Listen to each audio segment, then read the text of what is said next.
আপনারা আমাকে চান যে আমি পাপন ভাইয়ের মতো ভোট বা হচ্ছে ক্রিয়া মন্ত্রণালয় চালাই, নাকি অনেকের কানে অনেক কিছু দেয় যে আপনাকে বোধহয় বাদ দিয়ে দিবে। নির্বাচন যদি আপনি মনে করেন যে প্রতিদ্বন্দ্বিতা হবে না, মুখোমুখি অবস্থা হবে না, তাহলে এটা তো ঠিক না।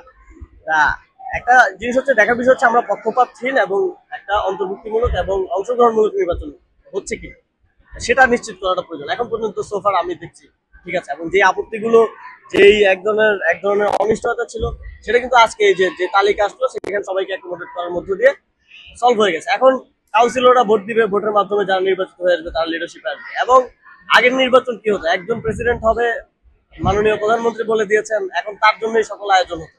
এবার তো সেরকম না, এবার প্রতিদ্বন্দ্বিতা হচ্ছে এবং এখানে ট্রু প্রতিদ্বন্দ্বিতা হচ্ছে। এখানে দুইজনেরই পাল্লা যথেষ্ট ভারী।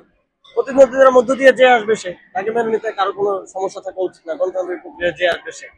তো এই পরিবেশটাই আমরা সামনেও চাই, যে প্রতিদ্বন্দ্বিতা হবে। কোনো প্রধানমন্ত্রী এসে ঠিক করে দিবে না, বা কোনো প্রধান উপদেষ্টা বা ক্রীড়া উপদেষ্টা কেউ ঠিক করে দিবে না যে কে হবে তার জন্যই সব আয়োজন হবে, বাকিদেরকে এলিমিনেট করা হবে, বাকিদেরকে বলা হবে যে তুমি নির্বাচনে দাঁড়ানো না।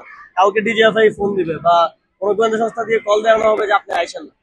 তো এবার তো এরকম কোনো কিছু আপনারা দেখেন নাই। ছোটখাটো দু একটা নির্বাচন ঘিরে সিচুয়েশন তৈরি হয়েছে, যেটা আমরা মনে করি যে আমরা সেগুলোকে মিটিগেট করার চেষ্টা করেছি। আমরা সবার সাথে কথা বলেছি যে এই যে দখল টখল বা ব্যাড প্র্যাকটিস, এগুলো আমরা অ্যাভয়েড করে চলি সকল দিক থেকে। আপনারা আমাকে চান যে আমি পাপন ভাইয়ের মতো ভোট বা হচ্ছে ক্রিয়া মন্ত্রণালয় চালাই, তাহলে হয়তো আমি বলতে পারতাম যে ঠিক আছে, বিএনপি সভাপতি আসুক, কোন জেলা থেকে এনসিপি সভাপতি আসুক, কোন জেলা থেকে জামাতের আমির আসুক।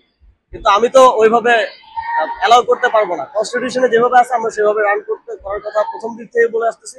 এবং আমরা ক্রিয়া সংশ্লিষ্টদেরকে, আপনারা দেখেছেন যে আমরা ক্রিয়া কমিটি যে দিয়েছি, ক্যাটাগরিক্যালি আমরা বলে দিচ্ছি। আমরা বলি না যে মানুষ একে রাখো, আমরা বলছি ক্যাটাগরিক্যালি আপনি কোচ ক্যাটাগরি থেকে একে রাখেন, আপনি কোচ ক্যাটাগরি থেকে খুঁজেন বেস্ট কে আছে তাকে রাখেন। ক্রিয়া সাংবাদিকদের একটা কন্ট্রিবিউশনের সুযোগ আছে, তাদের সেটাও আমরা দিয়েছি যে অ্যাডক কমিটির একজন এক্স ক্রিয়া সাংবাদিক রাখেন, যাতে করে এটা সিন্ডিকেট না হয়, যাতে করে এখানে সকলের অংশগ্রহণটা, স্টেক হোল্ডারদের অংশগ্রহণটা থাকে। এই অ্যাডক কমিটিতে একটা নির্বাচন দিবে এবং তারাও নির্বাচনে অংশগ্রহণও করতে পারবে না। ফলে এই অ্যাডক কমিটির ওই সিন্ডিকেশন হয়ে গেলে এটা ক্ষতি হবে।